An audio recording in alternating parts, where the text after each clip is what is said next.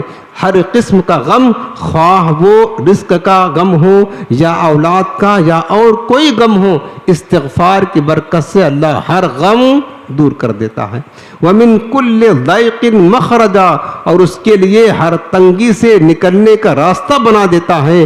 وَرَزَقَهُ مِنْ حَيْثُ لَا يَحْتَسِبُ, اور استغفار کی برکت سے اللہ اسے وہاں سے روزی عطا فرماتا ہے جہاں اس کا گمان بھی نہیں جاتا. تو میرے عزیزوں یہ استغفار ہے. تو آپ چلتے پھرتے اٹھتے بیٹھتے جب بھی آپ کو موقع ملے نا, آپ مطلب استغفار کہہ دیا کریں, استغفر اللہ استغفر اللہ. جیسے آپ بات کرتے ہیں آپ زبان خاموش ہے, اس سے بہتر ہے نا استغفار کریں. اللہ تعالیٰ بہت ساری پریشانیاں دور کر دے گا, خاص کر آپ کے رزق میں اضافہ عطا کرے گا. قرآن سے بھی میں نے دلیل دی اور حدیث سے بھی دلیل پیش کی کہ استغفار کی برکت سے اللہ رزق میں اضافہ کر دے گا. پہلا سبب. دوسرا سبب ہے رزق میں اضافے کا تقوی اختیار کرنا, پرہیزگار بننا. تقوی کا مطلب ہوتا ہے گناہوں سے بچے, نیکی کے راستے پر چلے. اللہ پاک فرماتا من یتق اللہ یجعل لہ مخرجا, سورہ طلاق میں اللہ پاک فرماتا کہ اور جو اللہ سے ڈرتا ہے اللہ تعالیٰ اس کے لیے مخرجا, یعنی اس کے لیے راستے بنا دیتا ہے, نکلنے کے راستے بنا دیتا. وَيَرْزُقُهُ مِنْ حَيْثُ لَا يَحْتَسِبُ, اور اللہ اسے وہاں سے روزی دیتا ہے جہاں اس کا گمان بھی نہیں جاتا ہے. کس کی برکت سے؟ تقوی کی برکت سے, پرہیزگاری. تقوی اختیار کرے, جہاں تک ہو سکے گناہوں سے بچیں, اپنے آپ کو گناہوں سے بچائیں, اللہ تمہارے رزق میں اضافہ کر دے گا. اور دوسرے مقام پر رب العالمین فرماتا ہے وَلَوْ أَنَّ أَهْلَ الْقُرَىٰ آمَنُوا وَاتَّقَوْا لَفَتَحْنَا عَلَيْهِمْ بَرَكَاتٍ مِّنَ السَّمَاءِ وَالْأَرْضِ, اگر بستیوں والے ایمان کے بعد متقی بن جائیں تو ہم ان کے لیے آسمان و زمین کی برکتیں کھول دیں گے. دیکھیں ایمان والے, بتایا اللہ پاک نے جو بستیوں والے ہیں اگر وہ ایمان لائیں اور ایمان کے ساتھ ساتھ متقی بن جائیں, تقوی اختیار کرے, تو رب العالمین نے فرمایا کہ آسمان و زمین کی جو برکتیں اللہ سب ان کے لیے کھول دے گا, یعنی ان کے رزق میں کشادگی عطا فرما دے گا. تو یہ تقوی دوسرا سبب. تو جہاں تک ہو سکے میرے عزیزوں گناہوں سے بچا کرے, پرہیزگاری اختیار کرے, متقی بنے, اپنے آپ کے اندر چینجنگ پیدا کرے, اپنے اندر انقلاب پیدا کرے اور نیکی کے راستے پر ہمیشہ قائم رہے. تیسرا سبب رزق میں اضافے کا توکل ہے, یعنی اللہ پاک کی ذات اقدس پر مکمل یقین رکھتا, توکل کرنا. جیسا کہ قرآن پاک میں خود اللہ پاک نے فرمایا ہے وَمَن يَتَوَكَّلْ عَلَى اللَّهِ فَهُوَ حَسْبُهُ, اور جو اللہ پر توکل کرتا ہے اللہ اس کے لیے کافی ہوتا ہے. سمجھ رہے, اللہ اس کے سارے کام بنا دیتا ہے. اور حدیث پاک میں میرے آقا کریم فرماتے ہیں کہ لو انکم توکلتم علی اللہ حق توکلہ لرزقکم کما یرزق الطیر تغدو خماسا وتروح بطانا. میرے آقا فرماتے ہیں کہ اے لوگو, اگر تم اللہ پر ایسے توکل کرو جیسا کہ توکل کرنے کا حق ہے, اس طرح توکل کرو تو اللہ تعالیٰ تم کو ایسے ہی روزی عطا فرمائے گا جیسے پرندے کو رزق عطا فرماتا ہے. کہ پرندے صبح نکلتے ہیں تو بھوکے پیٹ ہوتے ہیں, شام کو لوٹتے ہیں تو ان کا پیٹ بھرا ہوا ہوتا ہے. حالانکہ پرندوں کے پاس کوئی کارخانہ نہیں ہوتا, کوئی تجارت نہیں کرتے ہیں. پرندے تجارت کے لیے سفر نہیں کرتے, وہ ان کے لیے کوئی آفس نہیں ہوتی کہ وہاں جاب کرنے کے لیے جا رہے ہیں, کوئی مزدوری نہیں کرتے ہیں. لیکن رب العالمین فرماتا ہے کہ توکل کی برکت سے, اور میرے آقا کریم نے فرمایا کہ پرندوں کی مثال دی کہ دیکھو پرندوں کے پاس کچھ نہیں ہے, ان کے پاس کچھ نہیں ہے، نہ کارخانہ ہے، نہ دکان ہے، نہ جاب ہے، نہ نوکری ہے، کچھ نہیں ہے، صرف اللہ پر توکل ہے۔ اس توکل کی برکت سے اللہ تعالیٰ ان کے پیٹ کو خالی نہیں رکھتا ہے، وہ خالی پیٹ جاتے ہیں واپس آتے ہیں پیٹ بھرا رہتا ہے۔ میرے آقا فرماتا ہے لوگوں اگر تم بھی اللہ پر ایسے ہی توکل کرو گے جیسا کہ پرندے کرتے ہیں تو اللہ بھی تمہارے رزق میں برکت عطا فرمائے گا، تمہارے رزق میں اضافہ کر دے گا۔ اور جامع طبرانی شریف کی حدیث پاک ہے، حضور نبی کریم السلام فرماتے ہیں کہ من انقطع الی اللہ، جو سارے سہارے چھوڑ کر اللہ کی طرف ہو گیا، یعنی اپنی توجہ اللہ کی طرف کر لیا، دنیا داروں سے امید نہ رکھے، امید صرف رب سے رکھے، کفاہ اللہ کل موبہ ورزقہ من حیث لا یحتسب۔ تو میرے آقا فرماتے ہیں جو سارے سہارے چھوڑ کر اپنا سہارا اللہ کو بنا لیتا ہے، اللہ اس کے لیے کافی ہے اور اس کے سارے خرچے پورا کر دے گا اور اس کے وہاں سے رزق دے گا جہاں اس نے کبھی سوچا بھی نہیں ہوگا۔ کب؟ جب بندہ سب سے امید ختم کر کے صرف امید رب سے لگائے۔ اور بندے مومن کا یقین ہے کہ دینے والا صرف رب ہے، رازق اور رزاق سوائے خدا کے کوئی نہیں ہے، یہ ہر بندے مومن یقین رکھتا ہے۔ تو عمل بھی ایسا ہونا چاہیے میرے پیارے کہ ہم ظاہری طور پر بھی اگرچہ ہمارا اعتقاد ہے، عقیدہ ہے کہ اللہ ہی رزاق ہے، وہی روزی دیتا ہے، وہی کام بناتا ہے، تو دنیا داروں سے امید نہ رکھے یار یہاں سے بھی کام ہو جائے گا، یہاں سے بھی کام ہو جائے گا، وہ بھی کام کر دے گا، نہیں، اسباب اختیار کرے، یقین اللہ کی ذات پر رکھے۔ اس کے بعد میرے آقا فرماتے ہیں من انقطع الی الدنیا، اور جو لوگوں کے آسرے پر ہو گیا کہ فلاں مجھے دے گا، وکل اللہ علیہا، تو اللہ پھر اسے لوگوں کے سپرد کر دیتا ہے کہ جاؤ پھر انہی سے لے لو۔ یعنی اللہ کو چھوڑ کر اگر تم لوگوں کو اپنا سہارا بنا لیتے ہو، لوگوں پر توکل کر لوگے تو اللہ تعالیٰ پھر اس کو چھوڑ دیتا ہے کہ جاؤ پھر انہی سے لے لو۔ اور لوگ کتنا گھماتے ہیں آپ سب کو پتا ہے۔ اگر آپ نے کسی کو ضرورت پوری کرنے کے لیے قرض دے دیا نا، قرض، میں ایک مثال بتا رہا ہوں، آپ نے قرض دے دیا، آپ خود نہیں مانگ رہے، آپ اس سے مانگ نہیں رہے، آپ نے قرض دے دیا، پھر آپ قرض لے کر کے دیکھیں، آپ اپنا قرض وصول کر کے دیکھیں، اتنے دھکے کھلاتا ہے جس کی کوئی انتہا نہیں ہے، جبکہ پیسہ ہمارا، مال ہمارا، ہم نے احسان بھی کیا تو لوگ دینے کے لیے تیار نہیں ہیں، اتنا یہ حال ہے لوگوں کا۔ تو بتاؤ میرے عزیزوں پھر ہماری مدد کون کرے گا؟ تو لہٰذا اسباب اگرچہ اختیار کرے لیکن توکل صرف اللہ کی ذات پر کرے کہ اللہ چاہے گا تو ہی جا کر کے ہمارا کام بنے گا، یعنی اپنا سہارا صرف رب کو بنائے، بس یہ سمجھ لیں۔ چوتھا سبب رزق میں اضافے کا یہ ہے کہ جو پاس ہے آپ کو اللہ نے دیا ہے کم یا زیادہ، وہ اللہ کے راستے میں خرچ کرو۔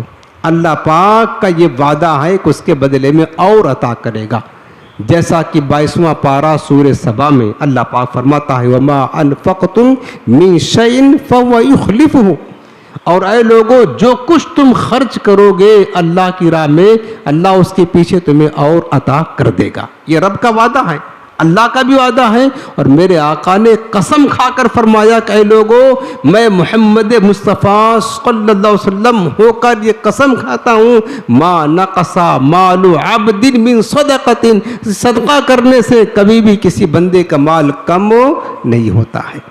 تو رزق میں اضافے کا ایک بہت بڑا سبب ہے، جو پاس میں ہے اور جو آپ کو توفیق ملے اللہ کی بارگاہ سے وہ اللہ کی راہ میں خرچ کرو۔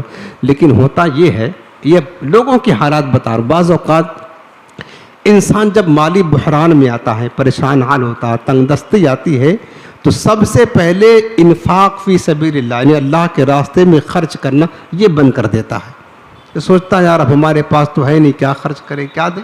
یعنی اگر خرچ کرتا بھی ہوتا ہے، رائے خدا میں دیتا ہوتا ہے، تو کچھ تنگ دستی آئے تو سوچتا اب تو ہے نہیں، جب ہوگا تب دیں گے، شیطان اس کو گھماتا ہے۔ تو سب سے پہلے یہی بند کرتا ہے جو اللہ کی راہ میں جا رہا ہوتا ہے، یعنی وہ دروازہ اس نے بند کر لیا جس دروازے سے آنا تھا، وہ دروازہ اس نے بند کر لیا، باقی سارے دروازے کھلے ہیں، باقی خواہشات کی ادائیگی میں، زینت میں، فیشن میں کچھ کمی نہیں ہو رہی ہے، سب دروازے کھلے، لیکن جہاں سے آنا تھا، جس دروازے سے برکتوں کا نزول ہونا تھا، جس دروازے سے رزق میں اضافے کا جو دروازہ سبب تھا، اس دروازے کو لوک کر دیا۔ یہ نہیں کرنا چاہیے، یہ بہت بڑی غلطی ہے۔ اگر آپ تنگ دست ہو گئے، کہیں اس سے پہلے آپ کے پاس ہے، خرچ کر رہے ہیں اللہ کے راہ میں، اب تنگ دست ہو گئے، خرچ نہیں کر پا رہے ہیں، تو بند نہ کریں۔ چلو آپ کے پاس زیادہ تھا تو آپ زیادہ دے رہے تھے، کم ہے تو بھلے سے کم دے، لیکن اللہ کی راہ میں یہ سلسلہ باقی رکھ کے اس کو بند نہیں کرنا ہے۔ اگر آپ اپنی آمدنی کے دروازے چالو رکھنا چاہتے ہیں، رزق میں اضافہ چاہتے ہیں، تو جو اللہ اس کی رسول نے فرمایا ہے، اللہ اس کی رسول کا وعدہ حق ہے، سچ ہے، اس پر قائم رہیں، اللہ تمہیں ضرور نوازے گا۔ یعنی اگر مالی بحران آ جائے، تنگ دستی آ جائے، تو بھی ہمیں اللہ کی راہ میں دینا بند نہیں کرنا، یہ سوچ کر کے دینا ہے کہ اللہ تو نے بھی وعدہ کیا ہے، تیرے نبی نے بھی وعدہ کیا ہے، تو برکتیں دے گا، اگرچہ کم ہے، سب کام تو ہو رہا ہے۔ کھانا پینا کیا بند ہو گیا؟ نہیں بند ہوا نا۔ بچوں کی پڑھائی لکھائی بند ہو گئی، تنگ دستی ہے، وہ بھی نہیں بند ہوا۔ دیگر آنا جانا بند ہو گیا، نہیں بند ہوا۔ جب کوئی چیز بند نہیں تو پھر اللہ کی راہ میں دینا اللہ کے بندے کیسے بند ہو گیا؟ یہ بہت بڑی غلطی لوگ یہاں کرتے ہیں، ایسا نہ کریں۔ یعنی اگر ہم آپ کو نصیحت یہ کر رہے ہیں کہ اگر ہمارے ساتھ، آپ کے ساتھ کبھی ایسا معاملہ ہو، اللہ نہ کرے، آپ کے رزق میں تنگ دستی ہے، لیکن یہ دنیا ہے، پیسہ ہاتھ کے میل ہے، آج کم کل زیادہ آج کم، اس طریقے سے یہاں کا ماحول چلتا رہتا ہے۔ اگر تنگ دستی ہو تو بھی اللہ کی راہ میں بلکہ زیادہ خیرات کرے، اللہ جتنا زیادہ خیرات کریں گے اتنا زیادہ اللہ تعالیٰ تمہیں عطا فرمائے گا۔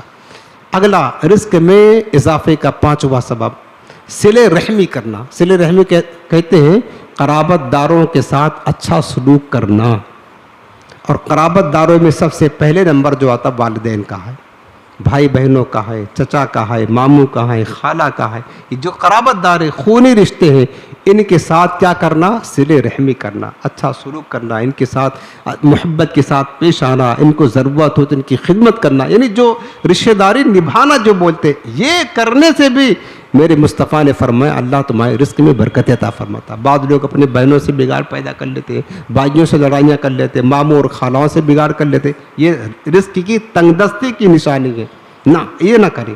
قرابت دار جو ہیں اور وہ ہیں صحیح العقیدہ مسلمان، بد مذہب نہیں ہے، اور ان کے ساتھ مطلب ایمان کا خطرہ نہیں ہے معاذ اللہ، اگر شریعت نے منع کیا ہے تو بات الگ ہے، لیکن ہے مسلمان تو پھر ان کے ساتھ قرابت داری ضرور نبھائیں۔ یہ قرابت داری نبھانا اللہ تمہارے رزق میں اضافہ کر دے گا، میرے مصطفیٰ کا وعدہ ہے۔ وہ حدیث پاک آپ سنو، صحیح بخاری شریف، حضرت ابو ہریرہ رضی اللہ تعالیٰ عنہ، حضرت ابو ہریرہ رضی اللہ عنہ روایت کرتے ہیں، رسول اللہ صلی اللہ علیہ وسلم ارشاد فرماتے ہیں، من سرہ ان یبسط لہ فی رزقہ، جسے یہ بات پسند ہو کہ اللہ اس کا رزق کھول دے، سنو حدیث، کیا کرے؟ اللہ اس کا رزق کھول دے، وَيُنْسَى لَهُ فِي عَصْرِهِ، اور اللہ اس کی عمر میں برکت عطا فرمائے، یعنی رزق میں بھی کشادگی دے، عمر بھی لمبی کر دے، تو فَلْيَصِلْ رَحِمَهُ، میرے آقا فرماتے اسے چاہیے کہ قرابت داروں کے ساتھ اچھا سلوک کرے، یعنی رشتہ داری نبھائے، کریں گے نا، رشتہ داروں کے ساتھ بگاڑ نہیں کرنا ہے پیارے، جب تک شریعت اجازت نہ دے رشتہ داروں کے ساتھ اچھا سلوک ہی کرتے رہنا ہے۔ تو یہ 5 سبب ہو گیا۔ چھٹا سبب، اب بات پوری کرنے کے قریب آتا ہوں۔ چھٹا سبب ہے پے درف حج عمرہ کرنا۔ سبحان اللہ، کاش نصیب ہو جائے، تمنا تو یہی ہے یار، ہم تو روزی کماتے اس لیے ہیں کہ کاش اتنا مال جمع ہو، بار بار مدینے پاک کا دیدار کروں۔ خدا کی قسم میں اپنی نیت بتا رہا ہوں، میں تو میرا مقصد ہی ہے، نہ دنیا بنانا، نہ دنیا کی دولت جمع کرنا، نہ مکان دکان بنانا، کچھ نہیں، ایک ہی، اللہ کثرت کے ساتھ مال دے تو بار بار مدینے پاک کی حاضری ہو۔ میرے آقا نے فرمایا، حدیث پاک سناتا ہوں آپ کو، کیا کرنا؟ کثرت کے ساتھ بار بار حج اور عمرہ کرنا، یہ بھی رزق میں اضافے کا بہت بڑا سبب ہے۔ اور خدا کی قسم مسجد میں بیٹھا ہوں، یہ میں نے اپنی ذات سے دیکھا ہوا ہے، یہ میں نے خود اپنی ذات میں پایا ہے۔ آپ کو مثال اپنی فضیلت نہیں بتا رہا ہوں، یہ میں سمجھ رہا، میری عادت نہیں اپنی فضیلت بیان کرنے کی، یہ جو مصطفیٰ کریم نے آگے فرمایا، حدیث پاک سنا رہا ہوں، اور یہ سبب ہے نا، اس کی مثال بتا رہا ہوں۔ پہلی مرتبہ 2017 میں میرے پاس اتنا وسعت نہیں تھی کہ میں عمرہ کرنے تنہا جا سکتا تھا، اتنی وسعت نہیں تھی، ہم کو کسی نے گفٹ کیا، اور آپ سب جانتے ہیں وہ دروازہ کھول دیا اللہ نے 2017 میں، اللہ پاک نے بلا لیا، اور میرے اپنے پیسے سے نہیں جا سکا، میں میرے پاس وسعت ہی نہیں تھی، کسی نے دیا ہم کو تو بہرحال بلاوا سرکار کی بارگاہ سے آ گیا چلا گیا 2017 میں. تو اس کے 2 سال کے بعد 17 میں گیا. 2019 میں یوں سمجھ لیں کہ ہم 2 سال کے اندر اللہ نے میرے رزق میں اتنی وسعتیں عطا فرمائی. ہم پورے گھر والوں کے ساتھ عمرہ کرنے کے لیے گئے تھے. اپنی فضیلت نہیں، حدیث پاک سنا رہا ہوں آپ کو، آگے بتا رہا ہوں. یعنی 2 سال کے اندر اللہ نے اتنی وسعتیں دی. اور اللہ کے آپ جانتے ہیں ہماری کوئی بزنس ہو، کوئی کاروبار یا اس طریقے سے کوئی تجارت نہیں، معاملہ مسجد ہے، مدرسہ بس، لیکن وسعتیں دی. تنخواہ وہی ہے، زیادہ نہیں ہے، بہت ہے 1-2 ہزار مدرسے کی بڑی ہے، باقی تو نہیں ہے. خرچ بھی وہی ہے، لیکن کہاں سے غیب سے اللہ نے سامان پیدا کیا. میں تو سمجھتا ہوں کہ میرے مصطفیٰ کی حدیث پاک صادق آئی 2019 میں پورے گھر والوں کے ساتھ. 2 سال پہلے تنہا جانے کی طاقت نہیں، اور 2 سال کے اندر اللہ نے اتنی برکت دے دی اس عمرہ کی برکت سے. ابھی حج نہیں کیا، اس عمرہ کی برکت سے کہ پورے گھر والوں کے ساتھ اپنے خرچ پر میں عمرہ کرنے کے لیے گیا.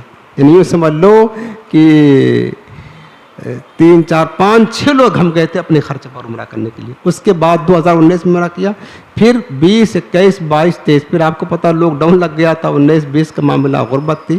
2023 میں 3 سال کے بعد 3-4 سال کے بعد اللہ نے ہم دونوں کو، مجھے بھی میری اہلیہ کو، حج بیت اللہ عطا فرما دیا. یعنی تو 3 سال کے اندر، حالانکہ آپ کو سب کو پتا بزنس ہمارے پاس نہیں ہے، لیکن رزق میں وسعتیں عطا فرمائے. میں آپ کو کہتا ہوں بعض لوگ ڈرتے ہیں یار حج کرنے جائیں گے تو 10-15 لاکھ روپیہ رکھا خرچہ ہو جائے گا. خدا کی قسم آپ خرچ کریں حج اور عمرہ کی راہ میں، اللہ اسے زیادہ عطا کرے گا. یہ اللہ اس کے رسول کا وعدہ، ہمارا وعدہ نہیں ہے. اور میں نے تو خود اپنی ذات میں یہ دیکھا ہے، اور آپ دعا کریں انشاءاللہ پھر اللہ تعالی نصیب کر دے گا. اب دیکھیں کہ حج اور عمرہ کرنا، پے در پہ حج عمرہ کرنا، یہ بھی کیا ہے، رزق میں اضافے کا سبب بنتا ہے. المتابعۃ بین الحج والعمرہ. دیکھو حج اور عمرہ کرنے کے ایک فائدہ سب سے بڑا جو ہوتا ہے، اس سے گناہ جھڑتے ہیں. دوسرا فائدہ یہ ہوتا ہے کہ اس سے معیشت، روزی بہتر ہوتی ہے، رزق میں برکتیں ہوتی ہیں. جیسا کہ میرے آقا علیہ السلام جامع ترمذی کی حدیث پاک ہے، حضور فرماتے تابعوا بین الحج والعمرہ، حج اور عمرہ بار بار کرو، لگاتار کرو. فإنہما ینفیان الفقر والذنوب، بے شک یہ دونوں محتاجی اور گناہوں کو ایسے دور کر دیتے ہیں کما ینفی الکیر خبث الحدید والذہب والفضہ، جیسے کہ بھٹی لوہے، سونے اور چاندی کے میل کو دور کر دیتی ہے. سبحان اللہ. آپ بھٹی میں سونا چاندی ڈالے، لوہا ڈالے تو جو میل کچیل ہو نا تو وہ دور ہو جاتا ہے. آقا فرماتے پے در پہ حج عمرہ کرنا اسی طریقے سے گناہوں کو بھی دور کر دیتے ہیں، فقر اور تنگ دستی کو بھی دور کر دیتے ہیں. اللہ پاک ہم سب کو بار بار نصیب فرمائے. تو یہ بھی رزق میں اضافے کا سبب ہے. اور میں آپ کو یہ نصیحت کرتا ہوں، آپ میں سے جس کے پاس وسعت ہو کوشش کریں جائیں مدینہ، جائیں حج کرنے کے لیے، جائیں عمرہ کرنے کے لیے. مال رکھا نہیں رہے گا، خرچ ہو جاتا کہیں نہ کہیں. اللہ اس کی برکتیں اور تمہیں عطا فرمائے گا. اللہ بار بار نصیب کرے. 7واں سبب رزق کے اضافے کا شکر کرنا. جو اللہ نے دیا ہے اللہ تیرا شکر ہے، اور رب کا وعدہ ہے لئن شکرتم لازیدنکم. اللہ پاک فرماتا اگر تم شکریہ ادا کرو گے تو اللہ میں تمہیں اور عطا فرماؤں گا، میں تمہیں اور عطا فرماؤں. شکر بھی جو ملے کم ہو یا زیادہ اللہ کا شکر ادا کرے. مالک تیرا شکر ہے. جو آپ پیسہ کمائے اللہ تیرا شکر ہے، بس جو سیلری ملے اللہ شکر ہے. تو شکر کرنے سے بھی رب نے وعدہ کیا ہے کہ اللہ تعالیٰ تمہارے رزق میں اضافہ کر دے گا. رزق میں اضافے کا 8واں سبب النکاح، نکاح کرنا. میرے آقا فرماتے ہیں اگر تم نکاح کرو گے تو فقیر ہوئے تو اللہ تمہیں غنی کر دے گا. ان یکونوا فقراء یغنیہم اللہ من فضلہ. قرآن میں ہے، قرآن میں سورہ نور میں اللہ پاک نے فرمایا کہ نکاح کی برکت سے اگر نکاح کرنے والے فقیر ہوئے، تنگ دست، محتاج ہوئے تو نکاح کی برکت سے اللہ انہیں مالا مال کر دے گا، انہیں غنی کر دے گا. تو نکاح بھی رزق میں اضافے کا سبب ہے. 9واں سبب اپنے اہل و عیال کو، اپنے اہل خانہ کو نماز کا حکم دینا. اس سے بھی جو ہے نا رزق میں اضافہ ہوتا ہے. کیونکہ صبح کے وقت رزق بٹنے کا وقت ہے، اور جس گھر میں صبح سویرے لوگ سوئے پڑے ہوتے ہیں وہاں پر بے برکتی ہوتی ہے، خاص کر فجر کی نماز کے وقت۔ جو گھر میں ہو آپ اٹھیں، سب کو جگائیں، آپ بھی نماز پڑھو، بچے ہیں، بیوی ہیں، ماں ہیں، باپ بھائی ہیں، بہنیں جو بھی ہیں، اہل و عیال کو نماز کا حکم دینے سے بھی رزق میں برکتیں ہوتی ہیں۔ 10واں سبب رزق میں اضافے کا، الاحسان الی الضعفاء، کمزوروں کے ساتھ احسان کرنا، کمزوروں کے ساتھ حسن سلوک کرنا، جو کمزور ہیں، تنگ دست ہیں، پریشان حال ہیں، ان کی مدد کر دینا، کسی بھی طریقے سے جس لائق آپ ہیں مدد کر دینا، ان کے ساتھ بھلائی کرنا، حسن سلوک کرنا، اس سے بھی اللہ رزق میں اضافہ کرتا ہے۔ 11واں سبب الانفاق الی طلبۃ العلم، جو علم حاصل کرنے والے طلباء ہیں یا علماء ہیں، جو علم حاصل کرتے ہیں، یعنی طلباء اور علماء پر خرچ کرنا اپنا مال، طلباء پر، علماء پر، اہل علم پر، جو علم کی خدمات میں لگے ہیں، علم سیکھنے میں لگے ہیں، علم سکھانے میں لگے ہیں، علم کی خیرات لوگوں کو تقسیم کرتے ہیں، ان پر اپنا مال خرچ کرنا، یہ بھی رزق میں اضافے کا سبب ہے۔ 12واں سبب رزق میں اضافے کا، بس آخری آ رہا ہوں، 2 ہی بچے ہوئے ہیں۔ امام قرطبی نے انجام لحکام القرآن میں لکھا ہوا ہے کہ شکا رجل الی رسول اللہ صلی اللہ علیہ وسلم ضیق المعیشۃ والفقر، حضور کی خدمت میں ایک شخص آیا اور اس نے تنگ دستی کی شکایت کی، کیا کہا؟ بہت تنگ دستی ہے، غربت ہے۔ تو کچھ اس نے کہا تنگ دستی اور غربت کی شکایت کی، تو فقالا، تو حضور نے فرمایا، اس کو عمل دیا میرے آقا نے، یہ ایک سبب ہے۔ میرے حضور نے کیا فرمایا؟ اذا دخلت الدار فسلم علیہ، جب تم گھر میں داخل ہو تو گھر والوں کو سلام کر۔ یہ میں نے جمعہ میں بتاتا ہوں، کئی بار بتا چکا ہوں، آپ سب کا کسی کا عمل بھی ہو سکتا ہوگا۔ جب گھر میں داخل ہو تو کیا کرو؟ فسلم علیہ، گھر والوں کو سلام کرو، اور 1 مرتبہ سورہ اخلاص قل هو اللہ احد شریف پڑھ لیا کرو۔ اور اگر گھر میں داخل ہو، گھر میں کوئی نہیں ہے، تو فسلم علیہ، تو مجھ پر سلام کرو، مجھ پر سلام کرو۔ الحمدللہ ہمارا تو یہ معمول کئی بہت ٹائم سے جب سے میں نے پڑھا ہے، اور اس کی برکتیں مجھے ملی ہیں اور ملتی ہیں الحمدللہ۔ میں آپ کو بھی یہ نصیحت کرتا ہوں کہ جب گھر میں جائیں، یہ بھی رزق میں اضافے کا سبب ہے، جب گھر میں جائیں تو بسم اللہ پڑھ کر کے گھر والوں کو سلام کریں، سیدھا پیر داخل کریں، سنت کے مطابق جو گھر میں ہیں سلام کریں، اور سلام کرنے کے فوراً بعد بسم اللہ کے ساتھ میں قل هو اللہ احد پوری سورت ایک بار پڑھ لیں، اور گھر خالی ہے، کوئی نہیں ہے، تو حضور کو سلام کریں، السلام علیکم یا رسول اللہ کہیں، یہ بھی رزق میں اضافے کا ایک سبب ہے۔ تو وہ صحابی کہتے ہیں جن کو سرکار نے یہ عمل دیا تھا، جب وہ گھر میں گئے اور انہوں نے یہ عمل کرنا شروع کر دیا، کچھ ہی دن گزرا تھا، وہ کہتے ہیں کہ حتی فاد اللہ جیرانہ، اللہ تعالیٰ نے مجھے تو مالا مال کر ہی دیا، اس عمل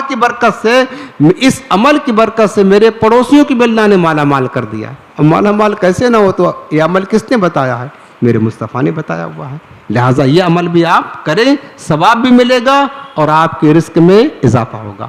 13واں سبب، اور یہ آخری سبب ہے، حضور نبی کریم صلی اللہ علیہ وسلم فرماتے ہیں کہ جو تنگ دست ہو وہ لا حول ولا قوت الا باللہ العلی العظیم پڑھے۔ کیا پڑھنا ہے؟ لا حول ولا قوت الا باللہ، چاہے آپ اتنا بھی پڑھ سکتے ہیں یا الا باللہ العلی العظیم پڑھیں گے تو بھی کوئی حرجہ نہیں ہے، دونوں پڑھ سکتے ہیں، کثرت کے ساتھ پڑھ۔ جس طریقے سے آپ کو شروع میں بتایا تھا استغفار کریں، آخری میں بتا رہا ہوں یہ آخری سبب 13واں سبب ہے رزق میں اضافے کا، لا حول ولا قوت الا باللہ پڑھے۔ اس پر ایک حدیث پاک سنا کر بات ختم کر دیتا ہوں۔ حضرت عوف بن مالک اشجعی رضی اللہ تعالیٰ عنہ حضور کی خدمت میں آئے، صحابی رسول ہیں، اور عرض کرتے کہ یا رسول اللہ، میرا بیٹا سالم مشرکین کی قید میں ہے اور میں فاقوں سے ہوں، یعنی غربت بہت زیادہ تھی، گھر میں تنگ دست تھی اور فقر و فاقہ کی نوبت آ گئی۔ تو یہ حضور کی بارگاہ میں عرض کیا تو میرے آقا کریم نے فرمایا کہ اس وقت آل محمد کے پاس سوائے ایک سیر جو کے کھانے کے لیے کچھ بھی نہیں ہے، دنیا کے ظاہری کوئی اسباب نہیں ہے، کھانے کے لیے دنیا کے کوئی اسباب نہیں ہے۔ ایسا کرو، صبر کرو اور اللہ سے ڈرو، تقوی اختیار کرو، جو میں نے آپ کو بتایا تھا کہ تقوی بھی رزق میں اضافے کا سبب ہے۔ میرے آقا نے عمل دیا ان کو، اتق اللہ واصبر، اللہ سے ڈرو اور تقوی اختیار کرو۔ اور لا حول ولا قوت الا باللہ العلی العظیم پڑھو، کثرت کے ساتھ پڑھو۔ یہ ایسا وظیفہ ہے کہ حدیث پاک میں آتا ہے کہ لا حول ولا قوت الا باللہ 99 بیماریوں کا علاج ہے، جس میں سب سے کم درجے کی بیماری ہم اور غم ہے، یعنی ٹینشن ہے، یہ دکھوں کا علاج ہے۔ لا حول ولا قوت الا باللہ۔ حضرت ابو ذر غفاری رضی اللہ تعالیٰ عنہ کہتے ہیں کہ مجھے میرے آقا کریم نے 5 چیزیں بتائیں، 5 باتوں میں سے آخری بات یہ تھی، میرے آقا نے فرمایا کہ اے ابو ذر لا حول ولا قوت الا باللہ العلی العظیم پڑھا کرو کہ عرش الہی کے نیچے ایک خاص خزانہ ہے، یہ وظیفہ وہاں سے آیا ہوا ہے۔ کہاں سے آیا ہے؟ عرش الہی کے نیچے جو خزانہ ہے وہاں سے وظیفہ آیا ہے۔ جب زندگی میں کبھی پریشانی ہو، دکھ ہو، تکلیف ہو، اس کو پڑھا کرے۔ کاروبار کا تکلیف ہو، اس کو پڑھا کرے۔ بیماریاں آئیں، تنگ دستیاں آئیں، کوئی اور ٹینشن ہو، کورٹ کچہری کا معاملہ ہو، گھروں میں کوئی جھگڑا ہو، لا حول ولا قوت الا باللہ پڑھا کرے۔ 99 بیماریوں کا علاج ہے۔ میرے آقا فرماتے ہیں کہ ابو ذر اس کو پڑھا کرو۔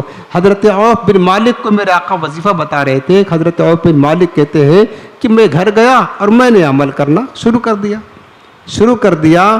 ابھی کچھ ہی دن گزرے تھے کہ گھر میں بیٹھا تھا، دروازے پر دستک ہوئی، دروازہ کھولا تو کیا دیکھا کہ میرا بیٹا کھڑا ہوا ہے، وہی جو مشرکوں کے قید میں تھا، اور اس کے پیچھے اونٹوں کی قطار کھڑی ہوئی ہے۔ اس نے مجھے بتایا کہ مجھے موقع مل گیا، دشمنوں سے بچ کر کے میں فرار ہونے میں کامیاب ہو گیا، اور دشمنوں کے اونٹ جو ہے نا وہ چراگاہ میں چل رہے تھے، 100 اونٹ بھی ہاک کر کے اپنے ساتھ لے کر کے آیا ہوں۔ کیا سمجھے؟ میرے آقا نے جو عمل ارشاد فرمایا یہ صرف ان کے لیے خاص نہیں تھا، یہ تو ساری امت کے لیے تھا۔ تو وہ صحابی حضرت عوف بن مالک اشجعی یہ عمل کیا انہوں نے، تو کہاں وہ فاقہ میں تھے، اللہ نے انہیں کتنا غنی کر دیا چند ہی دنوں میں اس عمل کی برکت سے۔ ان کا بیٹا بھی ملا دیا، مشکل دور کر دی، ان کا فاقہ دور کر دیا، 100 اونٹ گویا کہ ان کو مال غنیمت میں آ گئے۔ حالانکہ مال غنیمت میں تو دشمنوں سے جو جنگ ہوتی ہے وہ ملتا ہے، مال اس کو کہتے ہیں، لیکن کافروں کا مال وہ لے کر کے چلے آئے۔ 100 اونٹ کتنا ہوتا؟ بہت زیادہ ہوتا ہے۔ اس عمل کی برکت سے اللہ نے انہیں مالا مال کر دیا۔ تو میرے عزیزوں یہ عمل انشاءاللہ کریں گے۔ یہ 13 اسباب جو رزق میں اضافے کے تھے میں نے بتایا، آپ اس کو کریں، عمل کریں، شکر ادا کریں، تقوی اختیار کریں، اللہ پر توکل کریں، استغفار پڑھیں، اور صلہ رحمی کرے، لا حول ولا قوت الا باللہ پڑھے، طلبہ علماء پر خرچ کرے، مسکینوں پر خرچ کرے، اور صلہ رحمی کرے۔ یہ سارے اعمال یاد رکھے، آسان ہے، مشکل نہیں ہے، یہ کرے، انشاءاللہ اللہ آپ کی رزق میں برکتیں عطا فرمائے گا۔